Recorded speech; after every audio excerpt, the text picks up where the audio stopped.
ಮತ್ತು ಈ ರಶ್ಶಲ್ಲಿ ಓಡ್ತಾ ಇರ್ತೀವಿ. ಮತ್ತು ಇವಾಗ ಏನೋ ಒಂದು ತೊಗೊಂಡ್ವಿ, ತಿರ್ಗಿ ಇನ್ನೇನೋ ಬೇಕು, ಅದಾದಮೇಲೆ ಇನ್ನೇನೋ ಬೇಕು, ಇವ್ರು ಯಾರೋ ಅದು ತೊಗೊಂಡ್ರು ಅವ್ರಿಗೆ ಅದು ಬೇಕು, ತಿರ್ಗಿ ಏನೋ ಫಾರಿನ್ ಟ್ರಿಪ್ಗೆ ಹೋದ್ರು, ನಾನು ಹೋಗಬೇಕು. ಸೊ ಸುಮ್ಮನೆ ಅದರಿಂದ ಓಡ್ತಾ ಇರ್ತೀವಿ. ಮತ್ತು ಆ ಓಡೋದನ್ನೇ ನಾವು ಹ್ಯಾಪಿನೆಸ್ ಅಂದ್ಕೊಂಡ್ಬಿಡ್ತೀವಿ. ಇವಾಗ ಫಾರ್ ಎಕ್ಸಾಂಪಲ್ ಏನೋ ಒಂದು ಮಾಡ್ತಾಯಿರ್ತೀವಿ, ಇನ್ಸ್ಟಾಗ್ರಾಮಲ್ಲಿ ಏನೋ ಒಂದು ಬಂತು, ಅದು ಆ ಪ್ರಾಡಕ್ಟ್ ಸೊ ಅದು ಬಂದ ತಕ್ಷಣ ಖುಷಿ ಆಗುತ್ತೆ ಅಂತ. ಅದು ಕ್ಷಣಿಕ, ಒಂದು ಸ್ವಲ್ಪ ಹೊತ್ತು ಇರುತ್ತೆ. ಆಮೇಲೆ ತಿರ್ಗಿ ಇನ್ನೊಂದೇನೋ ಪ್ರಾಡಕ್ಟ್ ಲಾಂಚ್ ಆಗುತ್ತೆ, ತಿರ್ಗಿ ಐಫೋನ್ 12 ತಿರ್ಗಿ 13 ಆದಮೇಲೆ 14, ಅದು ಹೋಗ್ತಾನೆ ಇರುತ್ತೆ. ಅದು ಆ್ಯಕ್ಚುಲ್ ಹ್ಯಾಪಿನೆಸ್ ಅಂತಂದರೆ ಹಿಂಗೆ ಓಡೋದಲ್ಲ, ಒಂದು ಕಡೆ ನಿಂತ್ಕೊಳ್ಳೋದು ಹ್ಯಾಪಿನೆಸ್ಸು.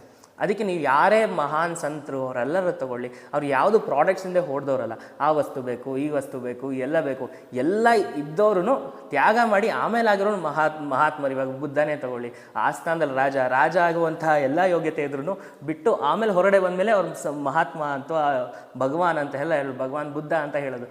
ಬಿಟ್ಟಾಗ ಈ ಆಸೆ ಕಡಿಮೆ ಮಾಡ್ಕೊಂಡಾಗ ಅವಾಗ ನಮಗೆ ರಿಯಲ್ ಹ್ಯಾಪಿನೆಸ್ ಅನ್ನೋದು ಸಿಗುವಂಥದ್ದು.